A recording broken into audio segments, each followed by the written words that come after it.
Deep in the Colorado Rockies, where jagged peaks pierce storm clouds like broken teeth, Maya's rusted Honda finally dies on a forgotten mountain road.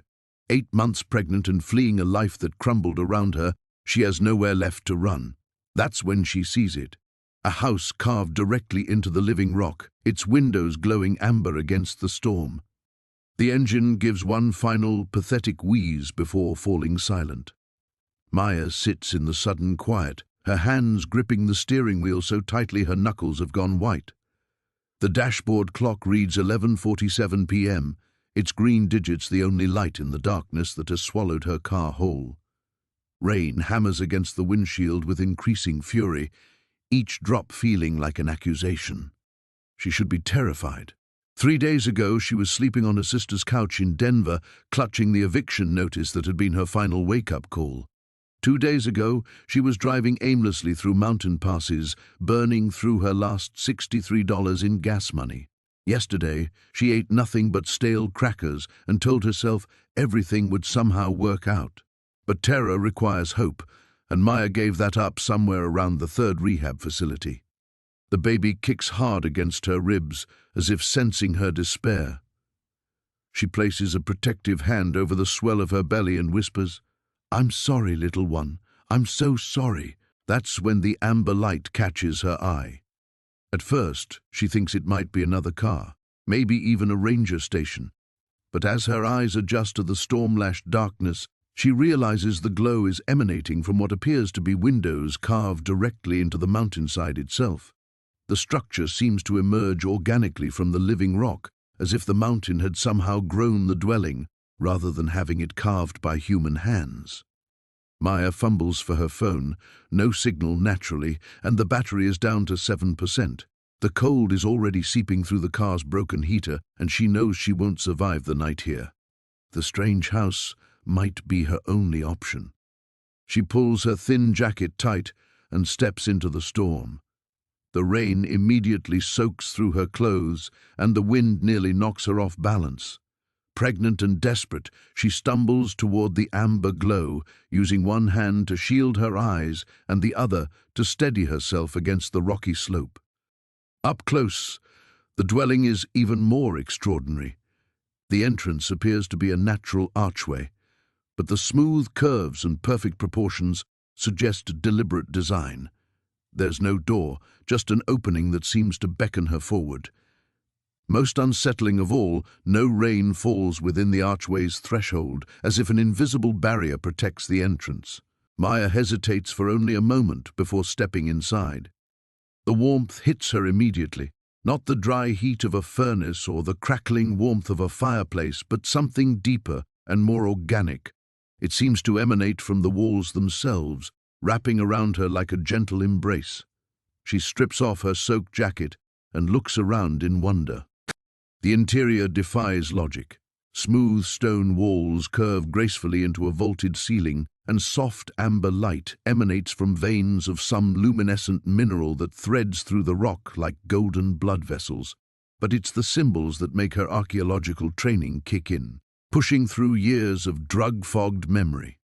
Spirals and geometric patterns cover nearly every surface, carved with such precision that they seem to have been etched by lasers rather than primitive tools. Maya approaches one wall, running her fingers over the markings. The stone is warm to the touch, almost body temperature, and the symbols seem to shimmer at the edge of her vision.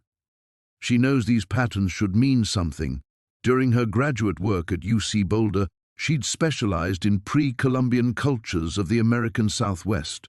But these markings don't match any known civilization. They're older somehow, more primal, and as she moves deeper into the dwelling, they seem to pulse brighter in response to her presence. The passage opens into a larger chamber with several branching corridors. Maya chooses the one that glows brightest, following the amber light deeper into the mountain's heart. Her wet shoes make no sound on the smooth stone floor, and she realizes she hasn't heard the storm since entering the dwelling. That's when she finds the nursery. The chamber is perfectly circular, carved from rose-colored stone that seems to blush with internal light. A cradle sits at the center, its curves so elegant they might have been shaped by flowing water over millennia. Everything is sized for an infant. Tiny shelves carved into the walls, a changing area at perfect height, even what appears to be a mobile suspended from the ceiling by invisible supports. Maya's breath catches in her throat as she watches fresh symbols appear across the cradle's headboard, each line burning itself into the stone with deliberate purpose. The pattern resolves into something that should be impossible, letters, or at least marks that her mind interprets as letters, spelling out a name she's never heard but somehow recognizes. Kaylin, her unborn child's name. Maya's fingers trembled as she traced the weathered symbols carved around the doorframe. The stone felt warm beneath her touch, almost alive, and for a moment she could swear she felt a pulse, steady and rhythmic like a heartbeat. She pulled her hand back, shaking her head. Pregnancy hormones, she told herself. Everything felt different now, heightened and strange. The wooden door stood slightly ajar, darkness beckoning from within. Maya glanced back at the narrow ledge she'd traversed to reach this place, then at the valley spreading endlessly below. No one would find her here. No one even knew this place existed. She pushed the door open and stepped inside. The air was cool and dry, carrying the faint scent of cedar and something else, something sweet and herbal that reminded her of her grandmother's garden. Pale light filtered through carefully carved windows that looked out over the valley, illuminating a space that defied all logic. The dwelling was impossibly spacious, carved deep into the living rock. The walls curved organically, as if the stone had been shaped by water over millennia rather than human hands. And yet everywhere she looked, Maya saw evidence of careful craftsmanship, smooth archways, built-in shelves and benches, even what appeared to be a functioning fireplace, with a chimney that must have been bored straight up through dozens of feet of solid rock. But it was the walls themselves that made her breath catch. They were covered in murals. Maya moved closer, squinting in the dim light. The images seemed to flow from one scene to another, telling a story she couldn't quite grasp. Women in flowing robes, their bellies rounded with pregnancy, stood beneath star-filled skies. Children with eyes like galaxies played in meadows where the grass seemed to shimmer with its own light. And threading through it all were symbols, the same symbols she'd seen carved around the door. Her phone buzzed, making her jump. A text from David. "Maya, please. We need to talk about this rationally." Rationally. As if there was anything rational about discovering your husband had been lying to you for months. As if finding out that half your savings had vanished into his failed business ventures was something you could discuss over coffee like civilized people. Maya turned off her phone and slipped it into her backpack. She'd come here to escape, and that included escaping from David's desperate attempts to explain away the unexplainable. She explored deeper into the dwelling, discovering room after room carved into the cliff face, a kitchen area with stone basins that still held clean water, though she couldn't see any pipes or source. A sleeping chamber with a bed carved directly from the rock, softened by what appeared to be ancient but perfectly preserved cushions and blankets, and everywhere the murals continued their mysterious narrative. In the sleeping chamber she found images that made her pause. A woman with dark hair like her own, standing at the edge of a great cliff. The woman's hand rested on her pregnant belly, and around her swirled symbols that seemed to move in Maya's peripheral vision, shifting and dancing when she wasn't looking directly at them. Maya sat heavily on the stone bed, suddenly exhausted. The events of the past week crashed over her like a wave, the confrontation with David, the sleepless nights, the constant knot of anxiety in her stomach, and underneath it all, the secret she hadn't told anyone yet. The secret that made everything else infinitely more complicated. She was pregnant, 6 weeks along, according to the doctor. She'd discovered it the same day she'd discovered David's betrayal, as if the universe had decided to play the cruelest joke possible. Now she was alone, carrying a child she wasn't sure she wanted with a man she no longer trusted, and she'd somehow found herself in an impossible place that shouldn't exist. Maya lay back on the surprisingly comfortable bed and closed her eyes. Just for a moment, she told herself. Just until she figured out what to do next. But as sleep took her, the murals around her seemed to pulse with soft light. The woman in the paintings turned her head as if sensing Maya's presence, and deep within the stone itself, something ancient stirred, something that had been waiting a very long time for exactly the right person to find this hidden sanctuary. In her dreams, Maya walked through starlit meadows where the grass whispered secrets in languages she almost understood. Children with eyes like distant suns reached for her with silver hands, and their laughter echoed off canyon walls that stretched up toward infinity. And in her womb, barely more than a cluster of cells, something that would soon become her daughter stirred and began to grow, not just with the ordinary magic of creation, but with something far more extraordinary, something the ancient dwelling recognized and welcomed as it had been designed to do countless ages ago. Maya slept, unaware that her life had just taken a turn toward a destiny she never could have imagined. The morning light filtering through the carved windows cast strange patterns across the stone floor, and Maya woke to find herself surprisingly rested. The ache in her lower back had vanished, and for the first time in weeks she didn't feel nauseated. She placed a hand on her barely visible bump, noting how the baby seemed calmer too. No more of the restless fluttering that had kept her awake during those sleepless nights in her cramped apartment. Rising from the makeshift bed she'd created with her sleeping bag, Maya explored the dwelling more thoroughly than she'd been able to in the previous evening's fading light. The main chamber was larger than she'd initially realized, with 3 smaller rooms branching off from it like fingers. Each room had been carved with the same impossible precision, the walls smooth as glass despite their obvious age. In what appeared to be a kitchen area, she found a natural spring bubbling up from the rock floor, creating a small pool before disappearing through a crack in the wall.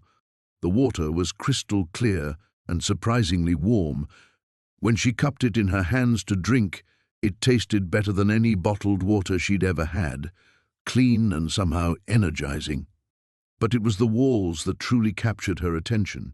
In daylight, she could see that what she'd mistaken for decorative carvings were actually symbols, intricate and purposeful. They spiraled around the rooms in flowing patterns, some resembling astronomical charts, others looking almost like anatomical drawings. One series of symbols, carved at eye level near the main entrance, seemed to pulse with meaning just beyond her comprehension. Maya ran her fingers along the carved lines, feeling a subtle warmth beneath her touch. As she traced one particular spiral, the baby gave a gentle kick, not the uncomfortable jabs she'd grown accustomed to, but something that felt almost like recognition. "What is this place?" she whispered to herself. But the carved walls offered no immediate answers.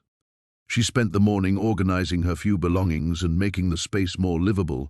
The act of nesting felt natural here, in a way it never had in her old life. Every corner seemed designed for comfort and functionality, as if whoever had carved this home understood exactly what a person might need. Around midday, while she was eating a simple lunch of crackers and fruit, Maya heard voices echoing up from the path below. Panic seized her chest. Had someone seen her climb up here? Was she trespassing on protected land? She crept to the entrance and peered down through the afternoon haze. 2 hikers had stopped on the trail directly below her position. From their animated gestures and the way they kept looking around, they were clearly lost. Maya watched them for several minutes, noting how their eyes seemed to slide past the cliff face where she now lived.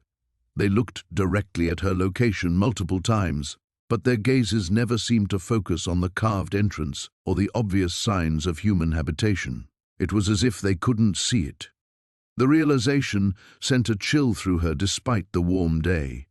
She remained perfectly still until the hikers moved on, their voices fading into the distance. Only then did she allow herself to breathe normally again. That evening, as twilight settled over the canyon, Maya discovered something else remarkable. As darkness fell, the symbols on the walls began to emit a faint pearl-like luminescence. Not bright enough to hurt her eyes, but sufficient to navigate the chambers without artificial light. The effect was beautiful and deeply unsettling. She settled cross-legged in the main chamber, surrounded by the softly glowing carvings, and tried to make sense of what was happening. Houses didn't hide themselves from passers-by. Stone didn't produce its own light. Ancient dwellings didn't come equipped with natural springs and perfect acoustics and rooms that seemed to anticipate her every need. Yet here she was. As she sat in contemplation, one particular section of symbols began to glow more brightly than the rest.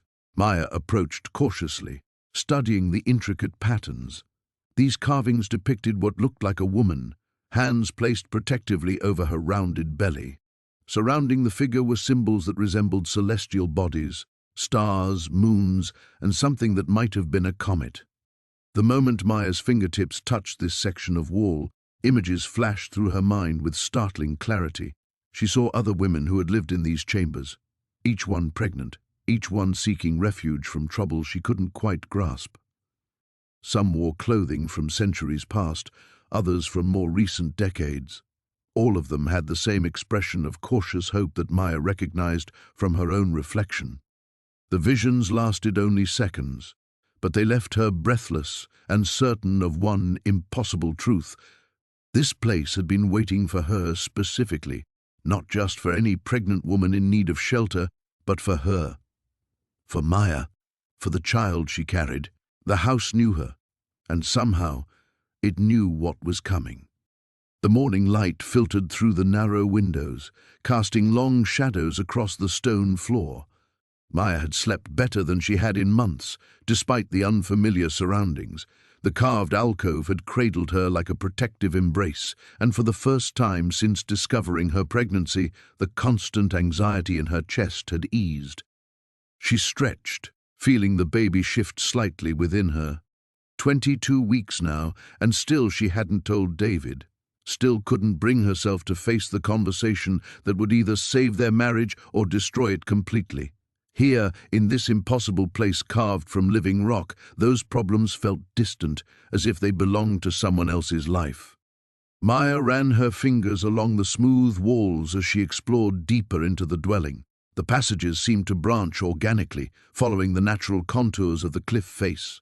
Some led to small chambers she couldn't identify the purpose of, while others curved back on themselves in impossible ways that made her question her sense of direction. In one room, she discovered what appeared to be a kitchen of sorts. Stone counters worn smooth by countless hands, carved shelves that held clay vessels covered in symbols she didn't recognize. A circular depression in the floor contained cold ashes and chunks of charcoal. Someone had lived here, really lived here, for a very long time. The vessels drew her attention. She lifted one carefully, surprised by how light it felt despite its apparent age. The symbols etched into its surface seemed to shift in the dim light, forming patterns that almost looked like writing, she whispered aloud. Not any language she knew, but definitely deliberate marks meant to convey meaning. The curves and spirals seemed to flow around the vessel's circumference like water, and as she traced them with her finger, she felt a strange warmth emanate from the clay. The baby kicked suddenly, hard enough to make her gasp. She set the vessel down quickly, her heart racing. In the silence that followed, she could have sworn she heard something, not quite a voice, but a presence, like someone breathing just out of sight. "Hello," she called softly, feeling foolish, even as the word left her lips. The sound came again, clearer this time, not breathing, but something like wind moving through stone, carrying with it the faintest suggestion of words. Maya followed the sound deeper into the dwelling, through a passage she hadn't noticed before. The corridor sloped downward, carved steps worn into gentle curves by generations of feet. The walls here were different, smoother, with veins of some darker mineral running through them like frozen lightning. The air grew cooler as she descended, carrying scents of earth and something else, something green and alive that shouldn't exist this deep in stone. At the bottom of the steps, Maya found herself in a circular chamber, unlike anything she'd seen in the dwelling above. The walls curved up and over her head in a perfect dome, and every inch of the surface was covered in the same flowing script she'd seen on the vessel. But here, the symbols seemed to glow with their own faint light, pulsing gently in rhythm with something she gradually realized was her own heartbeat. In the center of the chamber sat a shallow pool of water, so clear it looked like polished glass. No source was visible, no drain, yet the water moved with the slightest current, as if fed by some hidden spring. Maya knelt beside it, drawn by a compulsion she couldn't explain. Her reflection stared back at her, but it was wrong somehow. The face was hers, but older, marked by lines of wisdom rather than worry. And behind her reflected image, Maya saw another figure, a woman with dark hair and eyes that held depths of knowledge accumulated over lifetimes. "You've been searching for answers," the reflection said, though Maya's lips hadn't moved. "But you're asking the wrong questions." Maya jerked back from the pool, but her reflection continued speaking, the older woman's image becoming clearer while her own grew transparent. "The child you carry is not just yours. She is part of something larger, something that has waited generations for the right vessel, the right guardian." "That's impossible," Maya whispered, but even as she spoke, she felt the truth of it resonating in her bones. "Your bloodline called you here, just as it called your grandmother, and her grandmother before her. The house knows you because you belong to it, as it belongs to you." The baby kicked again, and this time Maya felt something else, a presence, ancient and patient and utterly alien, stirring within her womb alongside her daughter. "What does it want?" she asked the reflection, though she wasn't sure she wanted to hear the answer. "To be born," the woman in the pool replied. "To walk in the world again after sleeping so long in the spaces between stone and starlight." The water began to ripple, distorting the images until Maya could see only her own frightened face staring back at her. But the words echoed in the chamber long after the visions faded, and she understood with terrible clarity that running away had only brought her closer to a destiny she'd never imagined. The nausea hit Maya like a physical blow as she stepped deeper into the house, doubling her over until she had to grip the stone wall for support. But this wasn't the familiar morning sickness she'd grown accustomed to. This was something else entirely, a churning wrongness that seemed to emanate from the carved symbols beneath her fingertips. The moment her palm pressed flat against the wall, the sensation stopped. She jerked her hand back, heart hammering, but the queasiness remained at bay. Tentatively, she reached out again, watching her fingers trace the intricate spirals and geometric patterns that covered every surface. The stone was warm, almost pulsing, and with each symbol she touched, she felt a strange calm spreading through her body. "What the hell?" she whispered, her voice echoing in the narrow corridor. The hallway stretched ahead of her, lit by the same inexplicable golden glow that seemed to seep from the walls themselves. No electrical lines could have reached this remote cliffside dwelling, yet the house was filled with soft, ambient light that made the carved surfaces shimmer like living things. Maya's practical mind rebelled against what she was experiencing, but her body had already made its choice. For the first time in months, the constant ache in her lower back had vanished, the swelling in her ankles had subsided, even the persistent headaches that had plagued her since David's departure seemed to be lifting. She pressed both palms against the wall now, marveling at the intricate craftsmanship. The symbols weren't random. They formed a complex pattern that seemed to flow from room to room, telling some kind of story she couldn't quite decipher. Some looked almost familiar, like half-remembered dreams, while others hurt to look at directly, making her vision blur and swim. A movement in her peripheral vision made her freeze. But when she turned, there was nothing, just an open doorway leading to what appeared to be a main living area. The space beyond was larger than the exterior of the house should have allowed, with a ceiling that disappeared into shadows despite the ambient light below. Maya stepped through the threshold and gasped. The room was furnished, but not with anything she recognized from any historical period or culture. The furniture seemed grown rather than built, organic curves and impossible joints that suggested the pieces had been coaxed from living wood rather than carved from dead timber.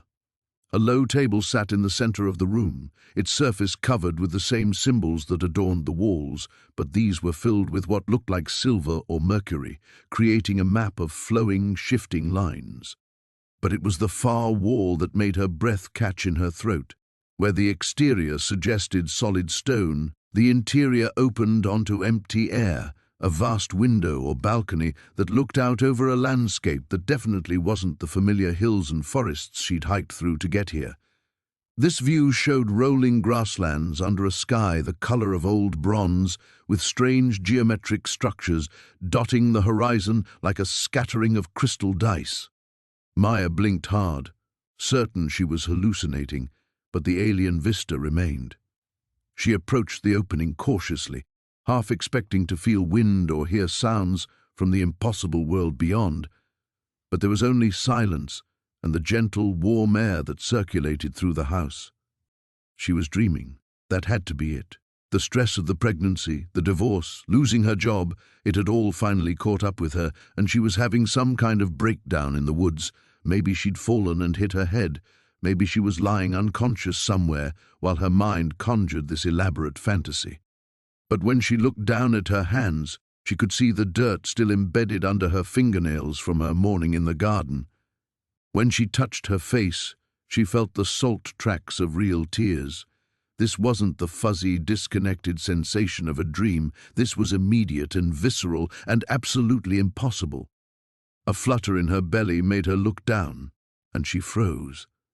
Through her thin cotton shirt, she could see her skin glowing with the same golden light that filled the house, faint at first but growing stronger until the outline of her pregnancy was visible as a warm aureole against the fabric. Maya lifted her shirt with trembling hands. The glow was coming from within, a gentle radiance that seemed centered on the child she carried. As she watched, patterns began to appear on her skin, not the symbols from the walls, but something else entirely. Delicate, intricate designs that looked almost like circuitry spreading out from her navel in perfect symmetry. The baby kicked, and the patterns flared brighter for a moment before settling into a steady, rhythmic pulse that matched her heartbeat. Maya sank into one of the impossible chairs, her mind reeling. Whatever this place was, whatever was happening to her, it was connected to her pregnancy in ways that defied every rational explanation she could construct. The house hadn't just been waiting for her, it had been waiting for what she carried, and somewhere in the growing certainty that filled her, she knew that nothing would ever be the same. The morning light filtered through the carved stone windows differently than before, casting patterns that seemed almost deliberate across the floor. Maya traced them with her eyes, noting how they formed shapes that reminded her of symbols she'd seen somewhere but couldn't quite place. The pregnancy book lay forgotten beside her makeshift bed as she studied the interplay of shadow and illumination. She'd slept better than she had in months, which should have been impossible on a bed of gathered moss and her spare clothes. Yet her body felt rested, rejuvenated in a way that made her wonder if the strange dreams had been more restorative than disruptive. In those dreams, she'd walked through corridors that extended far beyond what she'd explored, meeting women who spoke in languages that predated words but somehow made perfect sense.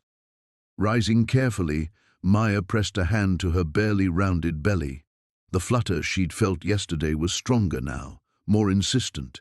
At 12 weeks, it was too early for movement. She knew that much from her reading. But logic seemed to hold less weight in this place where stone had been shaped by hands that understood secrets she was only beginning to glimpse. The kitchen area called to her, though she couldn't explain the pull. Yesterday's exploration had been hurried, overwhelmed by the impossibility of the house's preservation. Now she approached the carved shelves and storage alcoves with more deliberate attention. Her fingers found grooves in the stone that weren't merely decorative. They were functional, designed to hold specific items. Some still contained pottery vessels sealed with what looked like hardened tree sap. One vessel, smaller than the others and positioned at eye level, seemed to pulse with warmth under her touch. The seal cracked easily, as if it had been waiting for exactly this moment. Inside, dried herbs released a fragrance that bypassed her conscious mind and went straight to some deeper recognition. Her grandmother's garden in summer, her mother's hands braiding her hair, the scent of rain on earth after a long drought. Without questioning the impulse, Maya pinched some of the herbs and placed them under her tongue. The taste was complex, bitter and sweet, familiar yet exotic. Almost immediately, the constant low-level nausea that had plagued her for weeks began to subside. More than that, a clarity settled over her thoughts like morning mist lifting from water. The house wasn't just preserved, it was maintained, cared for, kept ready. But by whom? As if summoned by her question, a sound drifted from the deeper chambers. Not quite music, not quite voice, but something that partook of both. Maya followed it through the archway she'd been too tired to investigate the night before, her bare feet silent on stone, worn smooth by countless other footsteps. The corridor curved gently, lit by some source she couldn't identify.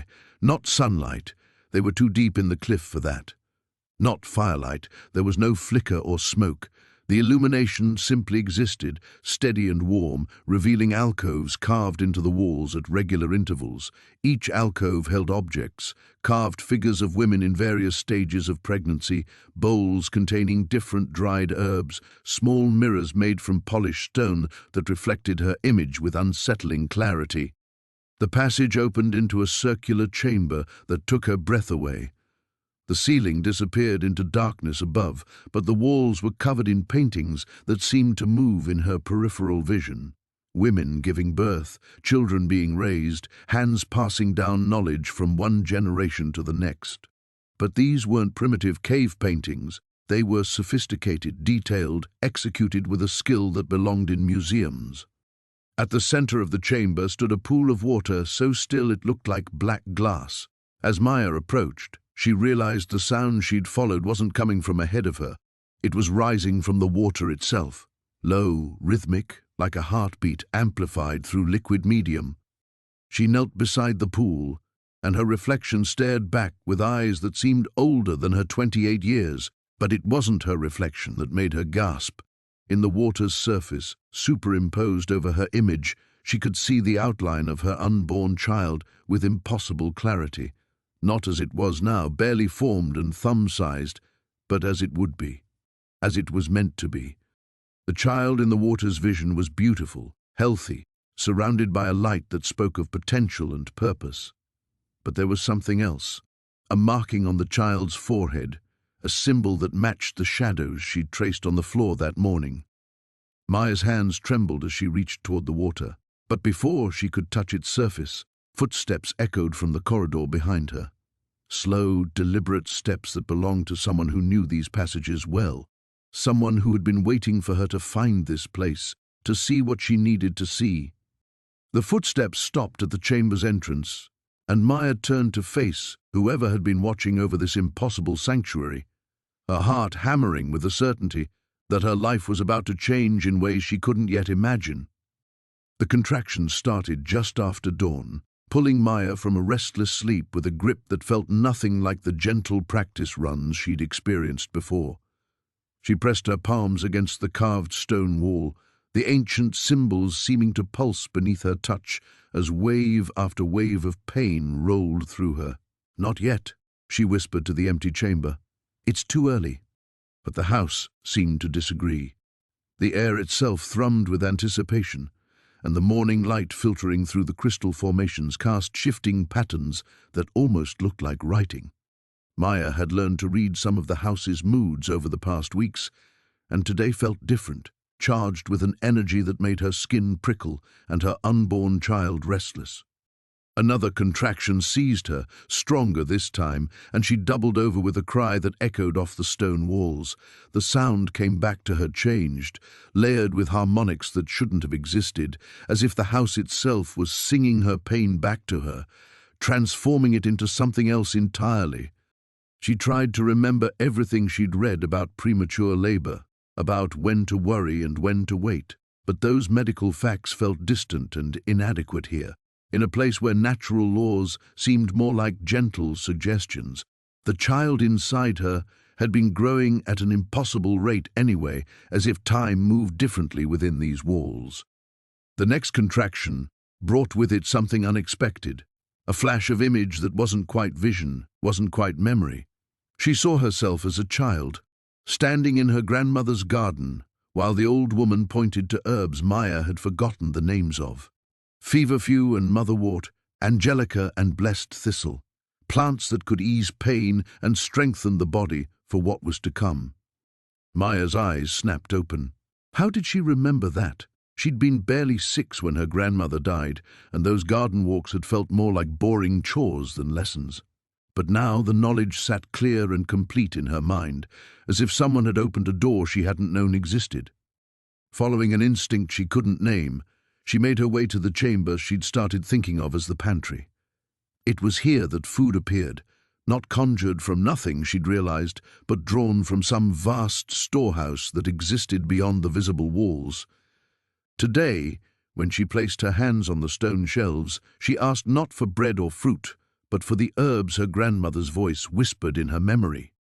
They appeared as if they'd been waiting, dried bundles that still held their potency, roots that felt warm in her palms, seeds that rattled with promise. Her hands moved without conscious thought, grinding and mixing, steeping and straining.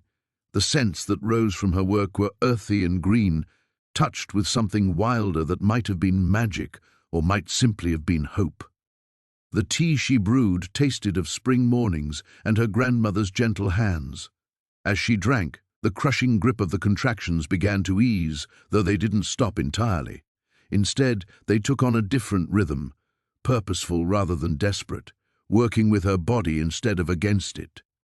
Hours passed in a strange, suspended state. Maya found herself walking the corridors of the house, her feet tracing patterns that felt both random and deliberate. The walls seemed to guide her path, opening passages she hadn't noticed before and gently discouraging others. She passed chambers filled with what looked like starlight made solid, rooms where the air shimmered with barely contained music, halls where the stones told stories in languages that predated words. In one room, she found murals that showed women giving birth while surrounded by figures that were almost human but not quite, beings with 2 bright eyes and hands that seemed to shape light itself. The women in the paintings looked peaceful, even ecstatic, as if childbirth were not an ordeal to be endured, but a transformation to be celebrated. As evening approached, Maya felt a shift in both her body and the house around her.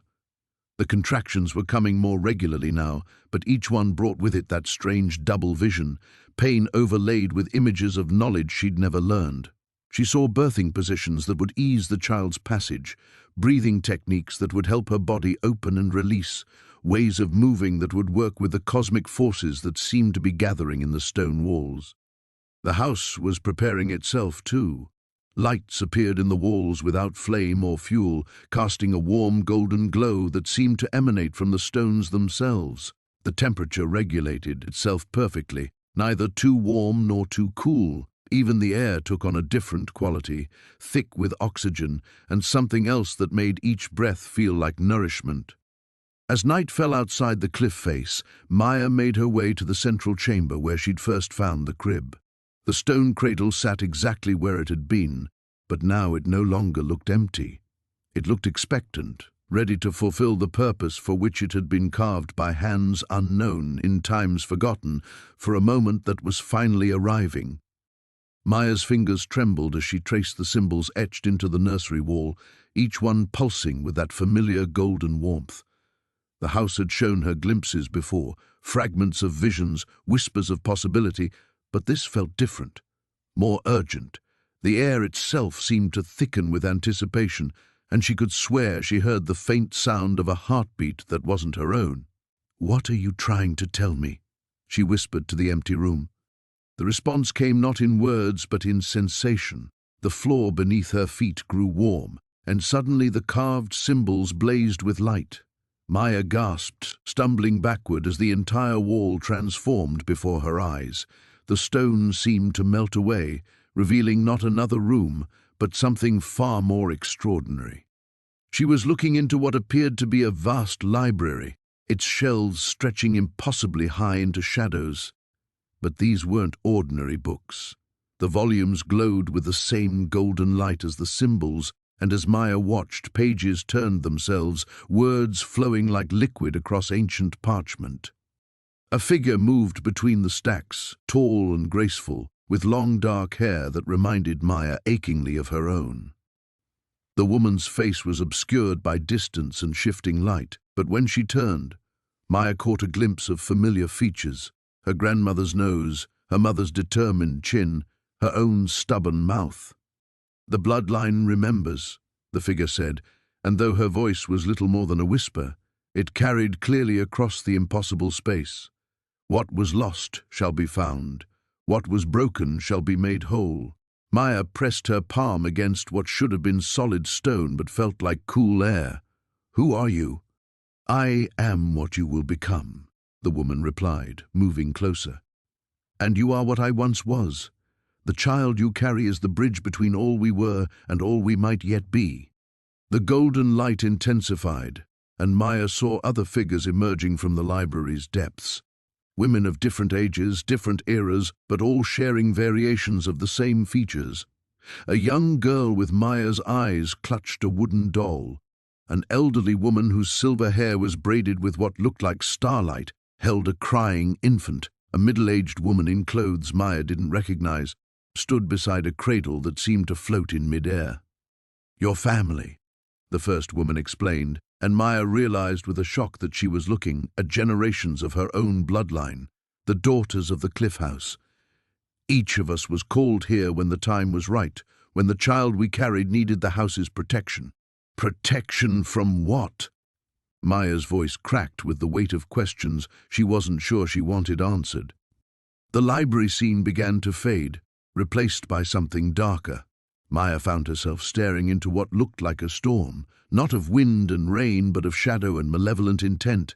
Shapes moved within the darkness, hungry and seeking, and she instinctively wrapped her arms around her still flat belly. "There are those who would see the gift ended," the woman said, her form beginning to blur as the vision shifted. "Who would take what grows within you and twist it to serve their own purposes? The house has hidden us for generations, but the time of hiding is ending." Maya felt a chill that had nothing to do with the coastal air. "What gift? I don't understand any of this." But even as she spoke, she felt it, a flutter low in her abdomen that was too early to be the baby moving, yet somehow she knew that's exactly what it was. Along with that flutter came something else, a rush of images not from the house this time, but from the child itself. She saw herself as others might see her, surrounded by a faint aura of light that pulsed in rhythm with her heartbeat. She saw David and was shocked to realize that threads of shadow seemed to cling to him, growing darker and more numerous each day. She saw her cramped apartment, but now she could perceive the way certain corners seemed to bend inward on themselves, as if reality was wearing thin. The world was far stranger than she had ever imagined, and somehow, impossibly, her unborn child was already aware of it. "The awakening has begun," the woman said, her voice growing fainter as the vision dissolved. "Trust the house, trust yourself, and above all, trust what grows within you. The child will need all three to survive what's coming." The wall solidified with a sound like distant thunder, leaving Maya alone in the nursery once again. But the room had changed. The symbols now glowed with a steady, reassuring light, and she could feel something settling into place around her like invisible armor. Whatever was happening to her, whatever she was becoming, there was no going back now. The house had claimed her, just as it had claimed the women who came before. And somewhere in the growing darkness beyond the cliffside, something was waiting for her to fully accept what she was. The symbols pulsed with increasing urgency as Maya's contractions grew stronger. Each wave of pain seemed to synchronize with the ancient markings, as if her body and the house had become part of the same rhythm. She gripped the carved stone windowsill, her knuckles white against the weathered surface. "Something's wrong," she gasped, though she couldn't articulate exactly what. The baby wasn't due for another month, yet the pressure building within her felt different from false labor. It was as if something was awakening, responding to the house's call. The wind outside had died completely, leaving an unnatural stillness that pressed against the windows like a held breath. In the silence, Maya could hear her own heartbeat echoing off the stone walls, but underneath it, another sound emerged, a low humming that seemed to come from the mountain itself. She moved toward the central chamber where she'd first discovered the mural, each step sending vibrations through the floor that the house seemed to answer. The carved faces in the walls appeared more animated now, their expressions shifting in the dancing light of the symbols. Maya realized with growing unease that they weren't random decorative elements. They were watching her. The mural had changed again. Where before it had shown the progression of seasons and the cycle of the strange beings, now it depicted something else entirely. A woman, clearly pregnant, stood at the center of a circle of robed figures. Above her, the sky was split open, revealing glimpses of another realm where impossible geometries twisted through star-filled darkness. Maya's breath caught as she recognized her own face in the ancient artwork. "That's not possible," she whispered. But even as the words left her lips, she knew she was beyond the realm of possibility now. The house had been waiting for her specifically, had perhaps been calling to her long before she'd ever heard of this mountain. Another contraction seized her, stronger than before, and this time she felt something respond from within, not just the baby, but something else, a presence that had been dormant, waiting for the right moment to emerge.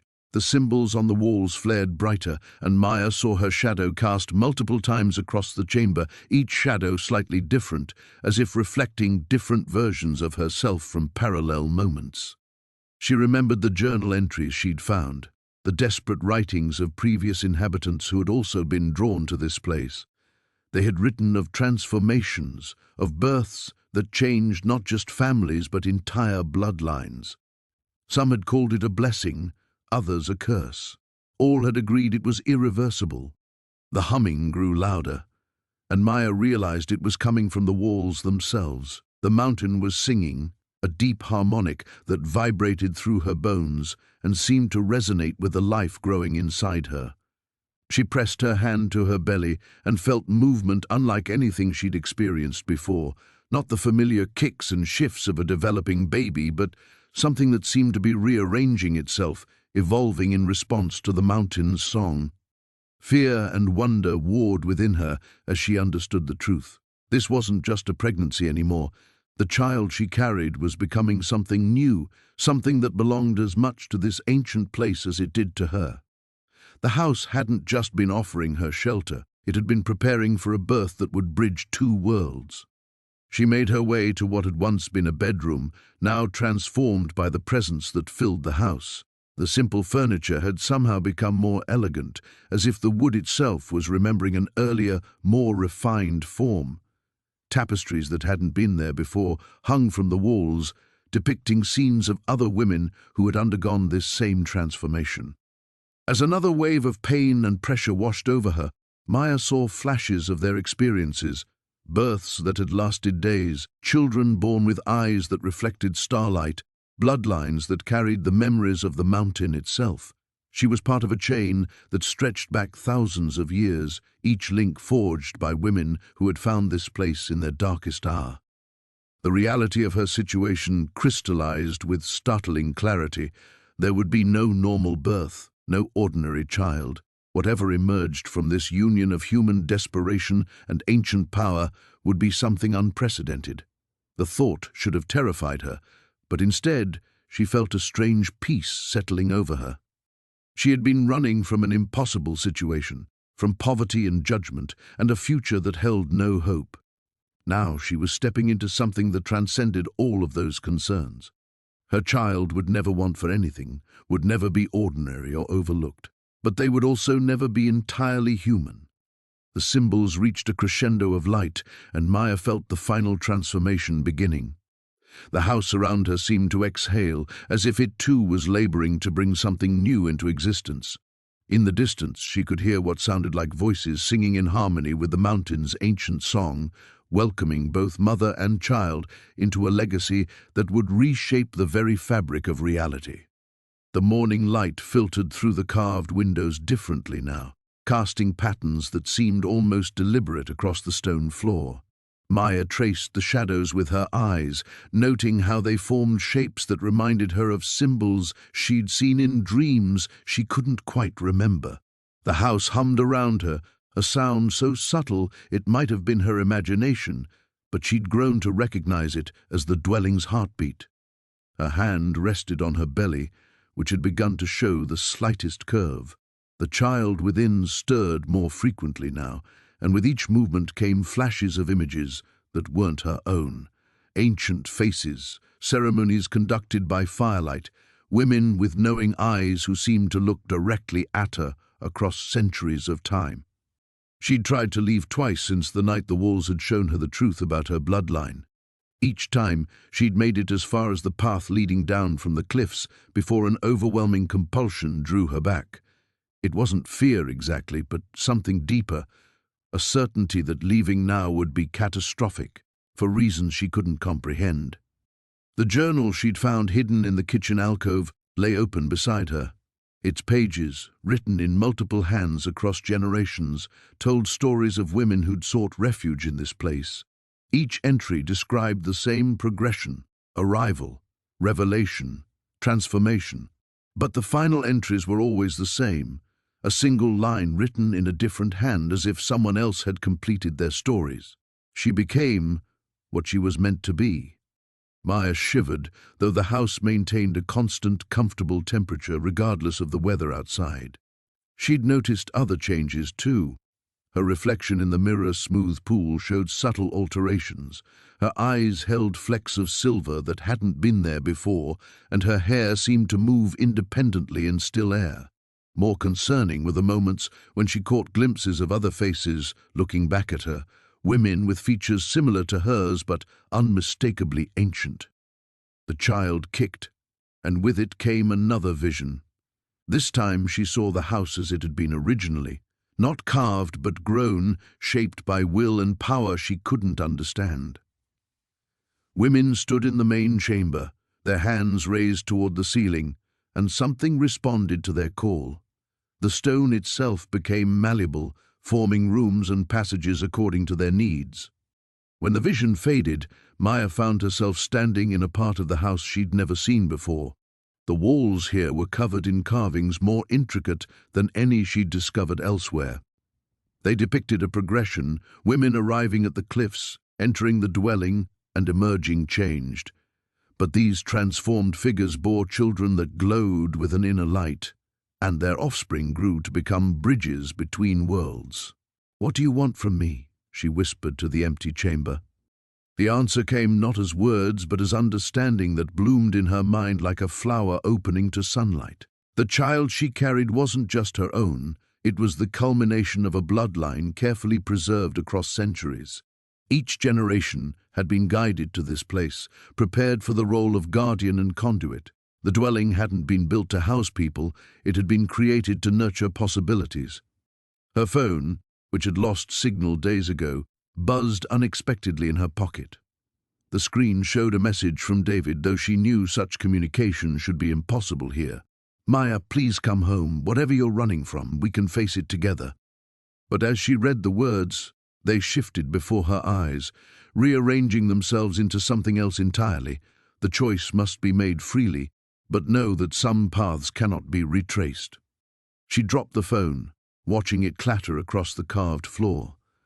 When it came to rest, the screen was blank, as if it had never held a message at all. The silence that followed felt expectant, pregnant with possibility and consequence in equal measure.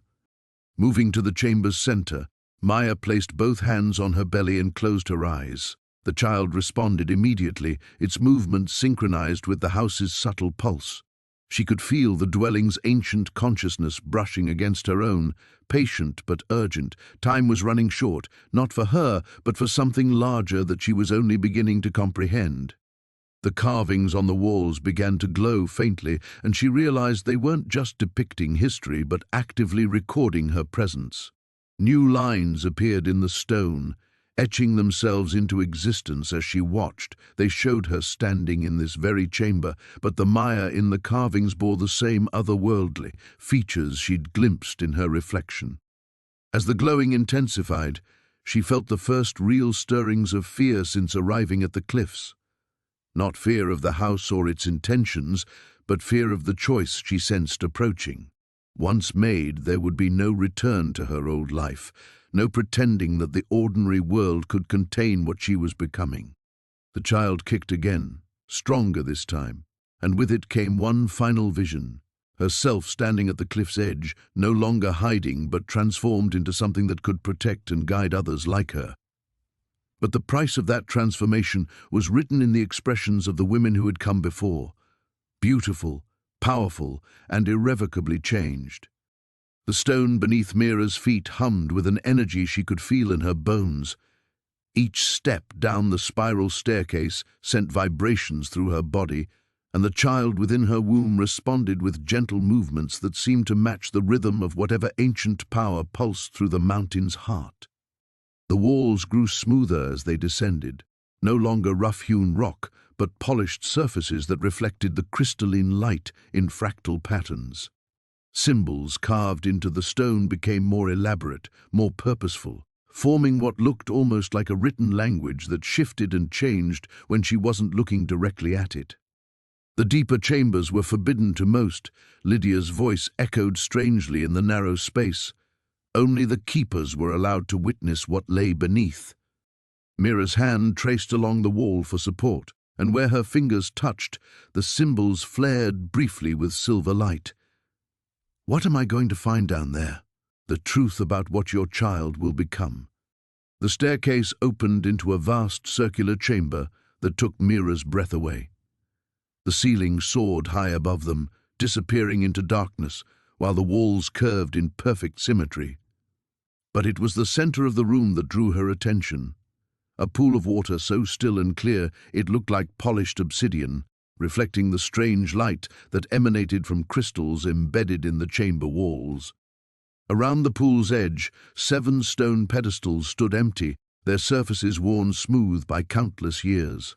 Only one still held its burden, a crystalline sphere that pulsed with the same rhythm as the mountain itself, the same rhythm she felt echoing in her child's movements.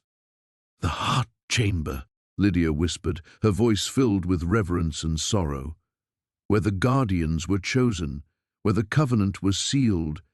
Mira approached the pool cautiously.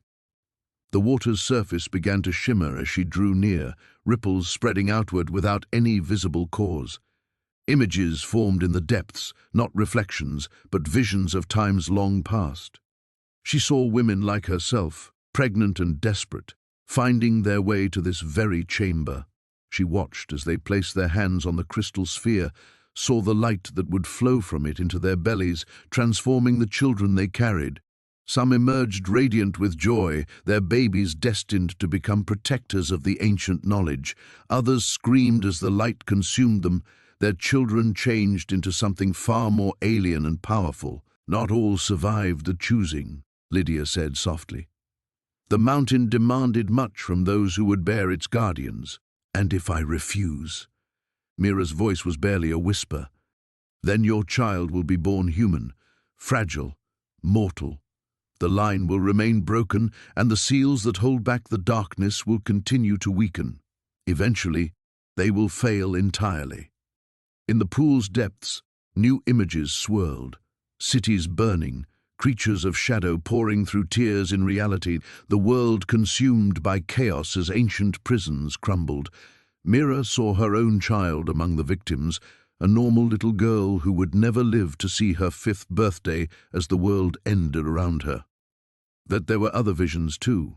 Her daughter, grown strong and wise, wielding powers that could mend the broken barriers between worlds, standing with others like her, a new generation of guardians working to heal what had been damaged by centuries of neglect and fear. The crystal sphere pulsed brighter, and Mira felt an almost irresistible pull toward it. Every instinct screamed at her to reach out, to touch its surface and accept whatever transformation awaited. But another part of her, The human part that had carried her through years of struggle held her back. "What happened to the other children?" she asked. "The ones who became guardians?"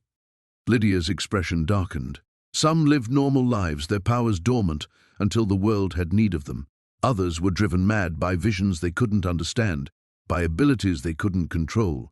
A few disappeared entirely, called away by duties we couldn't comprehend. And their mothers? Most died in childbirth.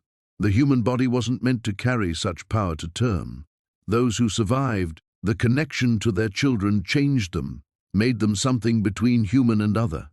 They lived longer than they should have, saw further than mortal eyes could bear, and watched their transformed children walk paths they could never follow."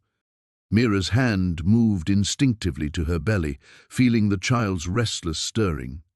The baby seemed to sense her internal conflict, pressing against her ribs as if trying to reach toward the pulsing crystal. "She wants this," Mira realized with a start. "She wants to be transformed. The mountain calls to its own," Lydia confirmed. Even unborn, she can feel the pull of her destiny. The chamber filled with a sound like distant singing, harmonies that seemed to come from the stone itself. The crystal's light grew steadily brighter, casting dancing shadows on the walls. In the pool's depths, the visions swirled faster, showing possible futures branching and merging like the tributaries of some vast river. Mira took a step closer to the sphere, then another. The choice was hers alone to make, but with each passing moment she could feel the weight of all possible tomorrows pressing down upon her shoulders. Maya's hands trembled as she pressed them against the cool stone wall, feeling the pulse beneath her palms grow stronger with each passing moment. The ancient dwelling seemed to breathe around her, its carved chambers expanding and contracting like lungs filled with centuries of waiting breath. The whispers had grown louder since dawn, no longer the gentle murmurs she'd grown accustomed to, but urgent voices speaking in tongues she somehow understood without knowing how. The child within her stirred restlessly, responding to rhythms older than memory. She could feel its awareness growing, unfurling like a flower that bloomed in darkness. Each kick, each flutter of movement seemed deliberately timed to match the house's mysterious cadence. Maya had stopped questioning the impossibility of it all weeks ago. Logic held no power here, in this place where stone remembered and shadows held counsel with the living. Through the narrow window carved into the cliff face, she watched storm clouds gather over the valley below. The air crackled with electricity that had nothing to do with the approaching weather. Something was coming. She could sense it in the way the house's whispers grew more insistent, in how the carved symbols along the walls seemed to glow with their own inner light when she wasn't looking directly at them. A sound echoed from the depths of the dwelling, deeper than she had yet explored. It was a voice, clear and distinct among the chorus of whispers, calling her name with an authority that made her blood sing in recognition. Maya found herself moving without conscious decision, her feet carrying her toward corridors she had avoided until now, guided by an instinct that felt both foreign and intimately familiar. The passage sloped downward, winding deeper into the cliff's heart. The stone here was different, smoother, almost glass-like, as if it had been shaped by forces beyond human understanding. Phosphorescent veins ran through the walls like captured starlight, providing just enough illumination to reveal intricate carvings that seemed to move and shift in her peripheral vision. They told a story, she realized, following the narrative as it unfolded along the passage walls. She saw women like herself, heavy with child, standing before similar dwellings carved into cliffsides around the world. She saw the children they bore, beings of impossible beauty and terrible power, bridges between worlds that existed in spaces human minds couldn't fully comprehend. The carvings showed them growing, learning, becoming something that was neither fully human nor entirely other, but perfectly balanced between both states. The passage opened into a vast circular chamber that couldn't possibly exist within the cliff's confines, yet stretched before her with cathedral-like grandeur. At its center stood a pool of water so still and dark it might have been a mirror reflecting the void between stars. The voice that had called her name rose from its depths, speaking words that bypassed her ears and embedded themselves directly into her consciousness. The time of choosing approaches, daughter of two worlds. Maya approached the pool's edge, her reflection wavering in waters that held depths beyond measurement. "I don't understand what you want from me," she whispered, though her voice carried clearly in the vast space. "Understanding is not required, only acceptance." The voice carried warmth now, maternal comfort that wrapped around her like an embrace. "The child you carry is no accident, no random gift of biology. It is purpose-given form, destiny made flesh. Through you the barriers weaken, through your child they fall." Images rose from the water's surface, not reflections, but visions of possible futures. She saw herself raising a daughter whose eyes held starlight, whose touch could heal wounds both physical and spiritual. She saw the world above changing, becoming something richer and stranger as the boundaries between the seen and unseen grew thin. But she also saw the cost. The life she had known, the woman she had been, would not survive the transformation. What about David? The question escaped her lips before she could stop it. Even here, in this place of impossible wonders, thoughts of her former life intruded. "He cannot follow where you must go, but neither is he lost to you entirely. When the barriers fall, all souls find their proper place in the greater tapestry." The child within her kicked urgently, and Maya gasped as she felt something shift inside her, not physical but fundamental. The baby was reaching toward the pool, toward the voice, toward a destiny that had been written in stone before Maya had even been born. She was no longer just a mother to be hiding from a broken life. She was a bridge builder, a guardian of thresholds, a keeper of gates between worlds. Lightning flashed outside, visible through cracks in the stone high above, and Maya knew that whatever was coming had finally arrived. The dwelling around her hummed with anticipation, and the whispers rose to a crescendo that sounded almost like celebration. Her hand moved instinctively to her belly, feeling the strong, steady heartbeat of the child who would change everything. The time of choosing had indeed arrived, and Maya finally understood that the choice had never really been hers to make. The carved symbols on the nursery wall pulsed with an otherworldly light as Maya pressed her palm against them. The moment her skin made contact, the world around her dissolved into swirling mist and shadow. She found herself standing in the same room, but everything had changed. The walls were smooth and new, the ancient stone bright and unmarked. Sunlight streamed through windows that now existed where only blank rock had been moments before. A woman with Maya's own eyes but different clothes, flowing robes of deep blue, stood before a wooden cradle, humming a lullaby that seemed to vibrate through Maya's bones. The woman looked up, and Maya gasped at seeing her own face, yet older, more serene, crowned with silver hair. "You've come at last," the woman said, her voice carrying the weight of centuries. "I am Liana, your ancestor. I carved this sanctuary when I first felt the calling." Maya's hand instinctively moved to her belly. "The calling?" "The children," Liana explained, moving to the window that overlooked a valley Maya had never seen before, green and lush where now only barren rock existed. "They come to us across the generations, bearers of the old magic. The house remembers each one." The mist swirled again, and Maya watched as the scene shifted.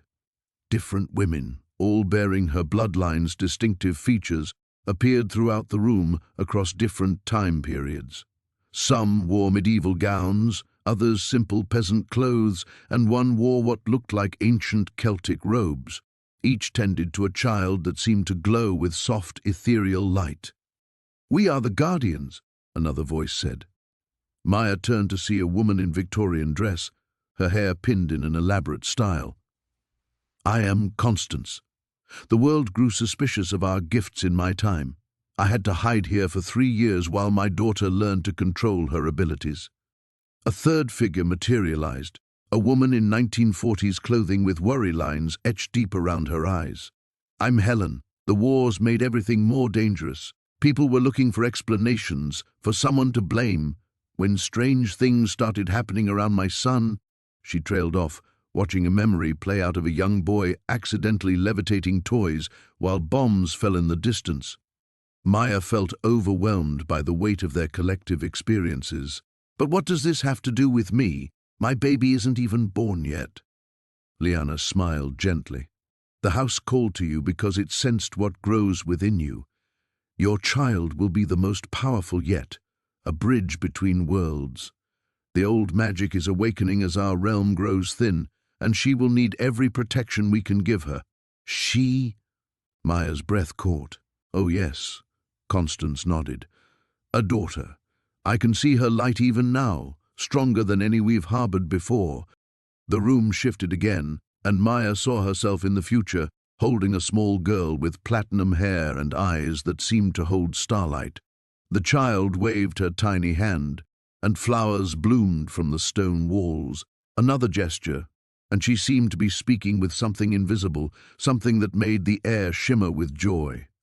The gift manifests differently in each generation, Helen explained. Some could heal, others could see beyond the veil between worlds. A few could manipulate the elements themselves. Your daughter, she paused, studying the vision. She will be able to do all of these things and more. Maya watched her future self teaching the little girl to hide her abilities, to be careful, to trust no one outside these walls. The weight of responsibility settled on her shoulders like a lead cloak. How am I supposed to protect her? I can barely take care of myself. You're stronger than you know, Liana said firmly. Why do you think you survived everything that brought you here? Why do you think you found us when you needed sanctuary most? The bloodline chooses mothers who can rise to what's required. The vision showed Maya's daughter growing older, learning to shield her abilities from a world that wouldn't understand. But it also showed moments of wonder, the girl bringing injured animals back to health, communicating with spirits that offered wisdom from beyond, creating beauty from nothing but will and love. The house will teach you both, Constance assured her.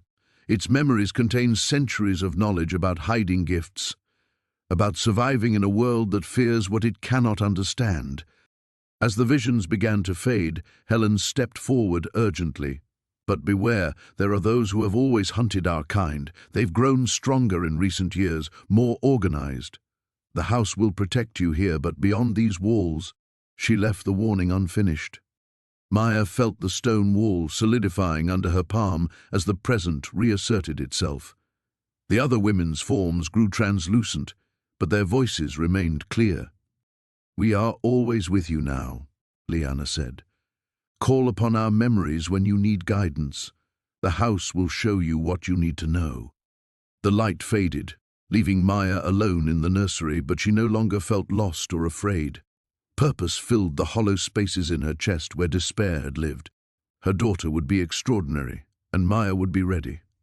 Maya's hands trembled as she pressed them against the carved symbols on the chamber wall, the stone warm beneath her palms despite the cool air that flowed through the ancient dwelling. The whispers had grown louder since she'd entered this deepest room, voices speaking in languages she didn't recognize yet somehow understood. Her unborn child stirred restlessly within her, as if responding to the same ethereal chorus that made her skin prickle with anticipation. The symbols began to glow with a soft amber light that seemed to emanate from within the rock itself. Maya should have been terrified, should have run back through the winding passages to the safety of the outer chambers. Instead, she found herself leaning closer, drawn by an irresistible pull that felt both foreign and familiar. You've been waiting, she whispered to the empty room, though she knew it wasn't empty at all. The house was alive around her, breathing with a rhythm that matched her own heartbeat. All this time, you've been waiting for us. The light from the symbols intensified, and suddenly the chamber filled with images, not quite visions, not quite memories, but something in between. Maya watched as scenes unfolded before her like ghostly projections against the stone walls.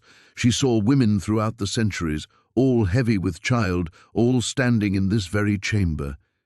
Each one bore a striking resemblance to Maya herself. The same dark hair, the same determined jawline, the same eyes that seemed to hold depths of untapped power. Her great-grandmother stood among them, younger than Maya had ever seen her, her hand resting protectively over her swollen belly. The woman who would become Maya's grandmother was there too, and her own mother, looking barely out of her teens. A lineage of women, all connected by something far more profound than blood. The baby kicked hard, almost painfully, and Maya gasped as knowledge flooded through her. Not her own knowledge, but inherited wisdom that had been dormant in her DNA, waiting for this moment to awaken. She understood now why her mother had grown distant during her own pregnancy, why her grandmother had spoken in riddles about the old ways before dementia claimed her memories. The dwelling hadn't chosen Maya randomly. It had been calling to her bloodline for generations, waiting for the right combination of circumstances, the right moment when the veil between worlds grew thin enough for the ancient compact to be fulfilled. "What do you want from my child?" Maya asked aloud, her voice steady despite the supernatural storm swirling around her. The baby seemed to respond to her words, settling into an unusual stillness that felt pregnant with possibility. The visions shifted, showing her glimpses of the future, or perhaps multiple potential futures. She saw her daughter grown, standing in places of power, her hands glowing with the same amber light that now emanated from the walls. In some visions, the girl used her abilities to heal, to protect, to guide others through dark times. In others, that same power destroyed, consumed, left devastation in its wake. Maya realized with crystalline clarity that the choice was hers. The house, the ancient forces that dwelt within these carved walls, offered power, but not without cost. Her daughter would be born with abilities that could reshape the world, but Maya would be the one to determine whether that reshaping brought salvation or ruin. The temperature in the chamber dropped suddenly, and Maya's breath came out in visible puffs. The whispers grew urgent, almost pleading. Through the chaos of voices, one rose above the rest, her great-grandmother's voice, speaking words Maya felt in her bones rather than heard with her ears. "The bloodline weakened when we stopped coming," the voice said. "Each generation that turned away from this place, from this purpose, diluted what we were meant to be. But you carry the strongest gift we've seen in a century. Your daughter will be even stronger. The choice you make here will echo through 7 generations." Maya closed her eyes, feeling the weight of ancestral expectation pressing down on her shoulders. Outside the chamber, she could hear David calling her name, his voice tight with worry. He'd followed her deeper into the dwelling, despite her warnings to stay back. Part of her was grateful for his presence, for the anchor to the ordinary world he represented. But another part of her recognized that their relationship, their plans for a normal life, hung in the balance of whatever decision she made in this moment. The power the house offered wouldn't allow for ordinary. It demanded everything. The baby moved again, and this time Maya felt something different. Not just the familiar flutter of tiny limbs, but a consciousness reaching out to touch her own. Her daughter was already aware, already making her own choice from within the womb. Maya opened her eyes and looked directly at the brightest cluster of symbols, feeling their meaning burn itself into her understanding. The ancient compact was simple: accept the legacy, embrace what her bloodline was meant to become, and her daughter would be born with the power to change the world. Refuse. Walk away from this chamber, and the gift would die with this generation, leaving her child ordinary but free. The choice was hers, and she was running out of time to make it. The obsidian mirror's surface rippled like dark water, and Maya felt herself being pulled forward, not physically, but something deeper, more fundamental. Her consciousness slipped through the reflective barrier as easily as stepping through a doorway. She found herself standing in the same cliff dwelling, but it was different, alive. Warm light emanated from crystals embedded in the walls, casting everything in a golden glow. The air hummed with energy, and she could hear voices, laughter, conversation, the sounds of a thriving community echoing from chambers she hadn't yet explored. "Welcome, daughter of 2 worlds." Maya spun around to find a woman watching her, tall and graceful with silver-streaked hair that seemed to move in a breeze Maya couldn't feel. Her eyes held the same ancient depth Maya had seen in her own reflection moments before. "I'm Lysandra," the woman said, approaching with steps that made no sound. "I was the last guardian before you." "Guardian?" Maya's hand instinctively moved to her belly. "I don't understand any of this." Lysandra smiled, and in that expression Maya saw both infinite compassion and profound sadness. "You understand more than you realize. You felt the call, didn't you? The pull that brought you here when your world became too much to bear." The truth of it settled over Maya like recognition. She had felt something calling her to this place, something that went beyond simple coincidence or luck in finding shelter. "Your child," Lysandra continued, "carries a gift that appears only once in a generation. The ability to bridge worlds, to heal the rifts that form between realms of existence. But such power comes with responsibility."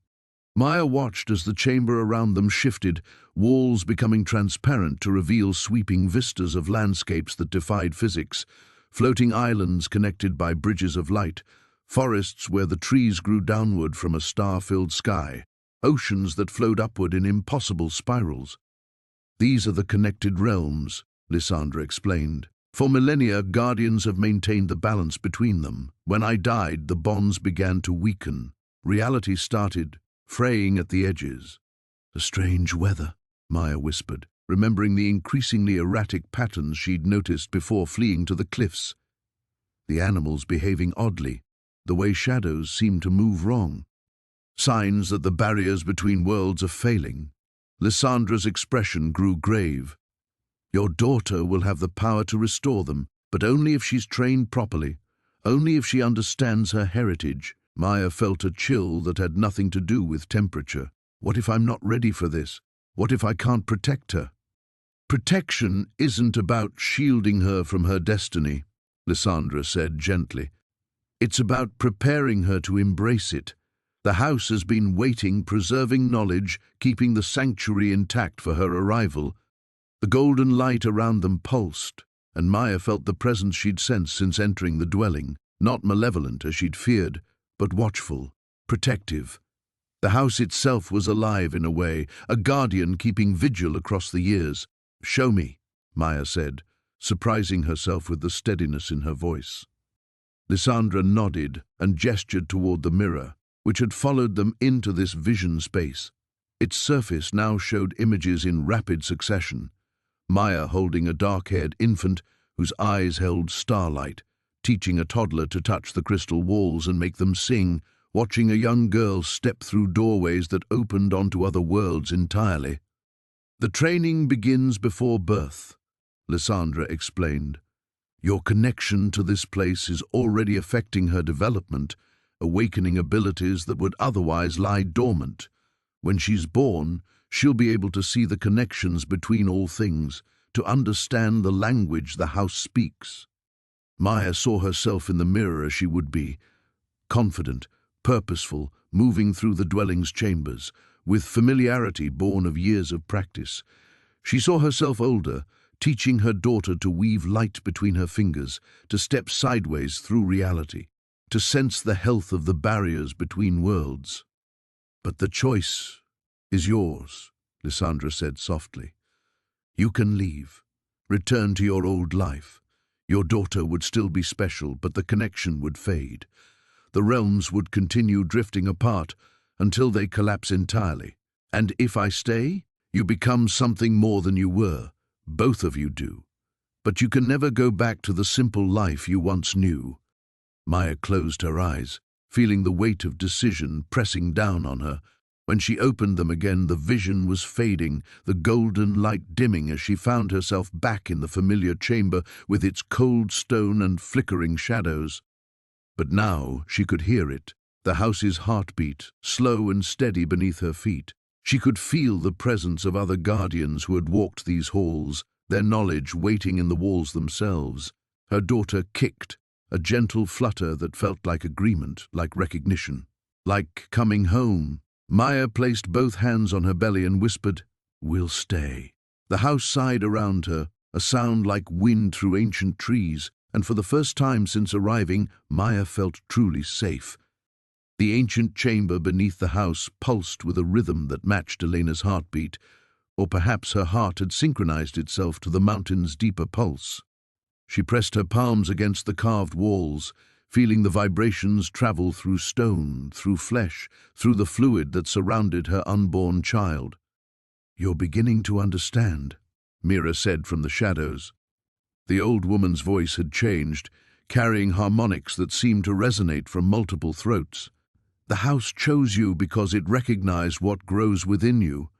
Elena turned slowly, her enlarged belly making movement awkward. The chamber was different now than when she'd first descended. The walls were covered in symbols that glowed with soft phosphorescence, depicting scenes she couldn't quite comprehend, figures that might have been human merged with forms that definitely weren't. Children born from mountain stone, trees with human faces, and always, always the image of a woman heavy with child, standing at the threshold between worlds. "What is my baby?" Elena whispered. Mira stepped into the light, and Elena saw her clearly for the first time. The woman's skin held the same subtle luminescence as the wall carvings, and her eyes reflected light like those of a nocturnal creature. She was beautiful in a way that hurt to look at directly, as if mortal vision wasn't meant to process her true form. "Your child is what we have waited centuries for," Mira said. "The bridge, the translator, the one who will speak for both worlds." The baby kicked, and Elena gasped as the movement sent waves of energy through the stone floor. Dust cascaded from the ceiling, and somewhere in the depths of the mountain, something answered with a sound like singing crystal. "The mountain is alive," Elena said, the knowledge flowing into her as if it had always been there. "That's why the house is carved into it. You're not just living here, you're part of it." "We are the threshold keepers," Mira confirmed. "When humanity was young and the barriers between worlds were thin, children were born who could speak to both realms. They served as ambassadors, translators, bridges of understanding. But as your species grew and turned away from the deep mysteries, such births became rare." Elena's hand moved to her belly as another contraction began, not of pain but of transformation. She could feel her child responding to the mountain's call, changing in ways that her medical knowledge told her should be impossible. "The others who came here," she said, remembering the women Mira had mentioned. "What happened to them?" "Some were not ready. They fled, carrying ordinary children who retained only the faintest whisper of the gift. Others stayed but were too far along. Their children were born changed but incomplete, unable to fully bridge the gap between worlds." Mira's expression grew sad. "We have cared for them as we could, but they live caught between realms, belonging fully to neither." The chamber shuddered, and through cracks in the stone, Elena glimpsed something vast moving in the darkness beyond. Not threatening, but alien in a way that made her mind struggle to process what she was seeing. "And my baby will be different. You came at the perfect time. Your child has grown within the mountain's influence from the crucial weeks when such shaping is possible. When the time comes, she will be born fully of both worlds, human enough to understand your kind, but touched by the deep realm enough to hear their voices." "She?" Elena's breath caught. In all her doctor visits, she had chosen not to learn the baby's sex, wanting it to be a surprise. Mira smiled, and for a moment she looked entirely human. "She will be the first true bridge walker born in over 300 years. Through her, the two peoples can speak again. The deep realm grows restless in their isolation. Without communication, without understanding, they begin to withdraw further into the earth. And when they go, they take with them the songs that keep the deep places stable." Another contraction, stronger this time, and Elena felt something shift inside her. Not just the baby's position, but something more fundamental, as if her child was preparing for a birth unlike any other. "What will happen to me?" she asked. "You will be changed too. No one can birth a bridge walker and remain entirely human. But you will keep your essential self, your memories, your love. You will simply Be more than you were." The mountains sang again. A sound felt more than heard, and Elena realized she was beginning to understand fragments of meaning in that alien music. Her unborn daughter was already teaching her the first words of an ancient language. She looked at Mira, at the glowing walls, at the cracks through which impossible glimpses of another world flickered. Fear and wonder warred in her chest, but beneath both emotions lay something deeper: purpose. For the first time since David's death, she felt that she was exactly where she needed to be. "When?" she asked simply. Mira's smile was radiant. "Soon. The mountain feels her eagerness to be born." The walls of the dwelling pulsed with an ancient heartbeat that matched Maya's own, but faster now, urgent. She pressed her palm against the stone, feeling the warmth that had once comforted her now burning like fever. The carvings she'd grown to love writhed in the flickering light of the crystalline formations, their meanings finally clear. "You knew," she whispered to the empty chamber. "You knew what I was carrying before I did." The response came not in words, but in images that flooded her mind. Visions of women throughout the centuries who had found this place in their darkest hours. Each one pregnant, each one carrying something far more precious than they understood. The house hadn't just been waiting for her, it had been calling to her bloodline for generations. Maya's hand moved instinctively to her belly, where the child grew with impossible speed. In the 3 weeks since she'd discovered the dwelling, her pregnancy had progressed as if months had passed. The house's magic, she realized, wasn't just protecting the child, it was accelerating everything. A sharp pain lanced through her abdomen, doubling her over. When she straightened, a figure stood in the doorway she hadn't heard open. Her breath caught as she recognized the woman from her visions. Tall, ethereal, with eyes that held the weight of centuries. "Grandmother," Maya breathed, though she'd never seen this woman in life. "Great-great-grandmother, child. Ilara." The woman's voice carried the whisper of wind through stone. "I've been waiting so long to speak with you directly. You're the one carved this place?" "With these hands, yes, but with power that flows in your blood, our blood." Ilara moved closer, her form shifting between solid and translucent. "The gift skips generations, you see. It chose you." Maya's legs trembled, and she sank onto the stone bench that had appeared without her noticing. "What gift?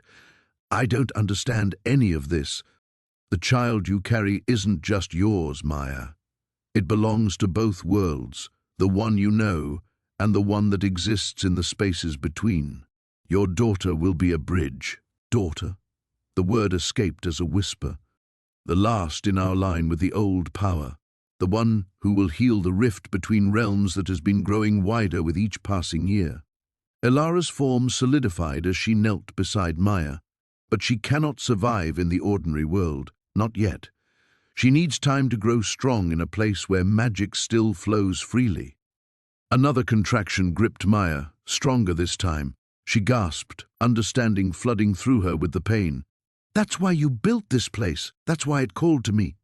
Each guardian before you has added to its power, prepared it for this moment.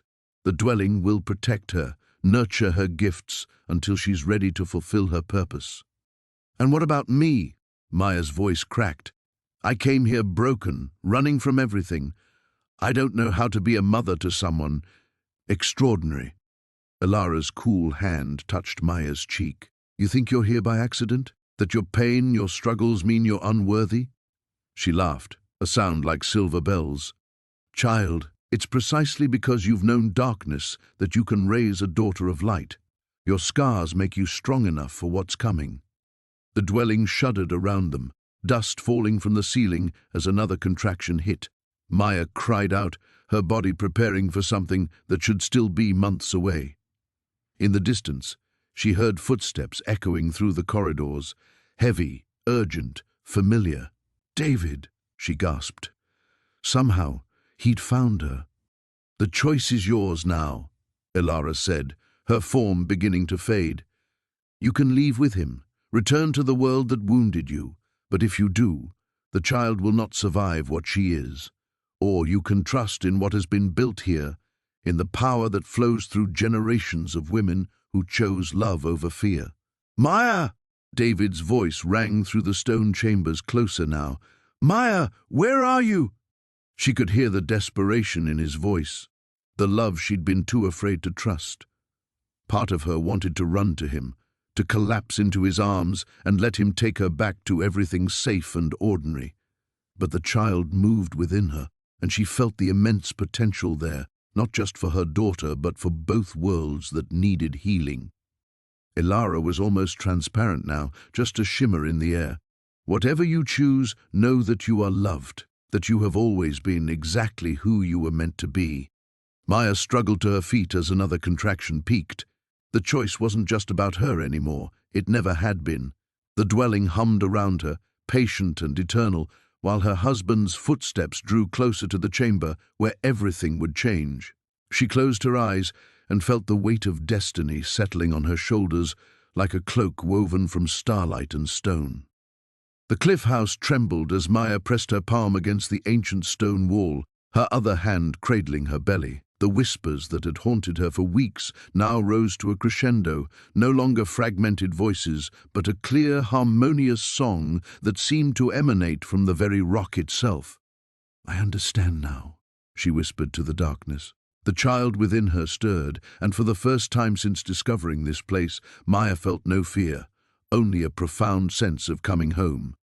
The wall beneath her hand grew warm, then hot, then blazed with a light that had nothing to do with fire. Ancient symbols carved into the stone began to glow, revealing themselves in spiraling patterns that mapped across the entire chamber. Maya watched in wonder as the story of her bloodline unfolded in luminous script. Her grandmother hadn't been the first. Generations of women from her family had found their way to this place, drawn by the same inexplicable pull that had led Maya here during her darkest hour. Each had carried within them a child destined for something extraordinary, something that transcended the ordinary world. The whispers resolved into individual voices now, her grandmother's among them, warm and reassuring. "We've been waiting, little one, waiting for you to understand." Maya's eyes filled with tears as she recognized the truth she'd been running from. Her unborn daughter wasn't just any child. She was the culmination of a legacy that stretched back centuries, a bridge between worlds that had grown thin and desperate for repair. The cracks in the cliff face that Maya had dismissed as natural erosion began to seal themselves, stone flowing like water to mend what had been broken. The house was healing itself, drawing strength from Maya's acceptance of her role in an ancient compact. "The world is fracturing," her grandmother's voice explained, carrying on currents of air that shouldn't exist in this sealed space. The barriers between what is and what could be are failing. That's why you've felt so lost, so disconnected. You've been sensing the breakdown without understanding its source. Maya nodded, remembering the crushing weight of depression that had driven her to this remote place, the sense that everything familiar was slipping away like sand through her fingers. She'd thought it was her marriage falling apart, her career crumbling, her entire life unraveling. But it had been something far larger, reality itself coming undone. "And our daughter?" Maya asked, though she already knew the answer. "She will be the weaver," came the chorus of ancestral voices, born with the ability to strengthen what has weakened, to bind what threatens to separate. But only if she's born here, in the place where the threads converge. The chamber around Maya expanded impossibly, walls stretching away until she stood in a space vast as a cathedral, yet intimate as a womb. Constellations wheeled overhead where there should have been only stone, and Maya realized she was seeing the true nature of this place, not just a house carved into rock, but a nexus where multiple realities touched. A phone buzzed in her pocket, jarring her momentarily back to the mundane world. A text from David, her husband, pleading with her to come home, to talk, to give their marriage another chance. She looked at the message with something approaching pity. He couldn't understand that there was no going back, that she'd found something here that transcended their small human problems. But as she prepared to delete the message unread, another possibility crystallized in her mind. The voices of her ancestors carried notes of approval as the new understanding took shape. "He could be part of this," Maya said aloud, "if he chooses to be." The house hummed its agreement. The compact didn't require isolation, only commitment. David could join her here if he was willing to accept the extraordinary nature of what their daughter would become. The cliff dwelling could shelter them both, expand to accommodate their growing family, just as it had done for countless generations before them. Maya typed her response carefully. "Come to me. Bring everything you need for an extended stay. Trust me one more time." She sent the message and felt the house settle around her like a satisfied sigh. Outside, storm clouds that had been gathering all day began to part, revealing stars that seemed to pulse in rhythm with her heartbeat. The child within her turned, no longer restless but peaceful, as if she too recognized the rightness of this moment. Maya closed her eyes and let the ancient song wash over her, carrying promises of power and purpose that would reshape not just her family's future, but the fundamental nature of existence itself. When she opened them again, she was no longer the broken woman who had stumbled upon this place weeks ago. She was a guardian of mysteries, a keeper of the threshold, and the mother of the one who would hold the worlds together. The house had been waiting, and now at last its vigil was complete.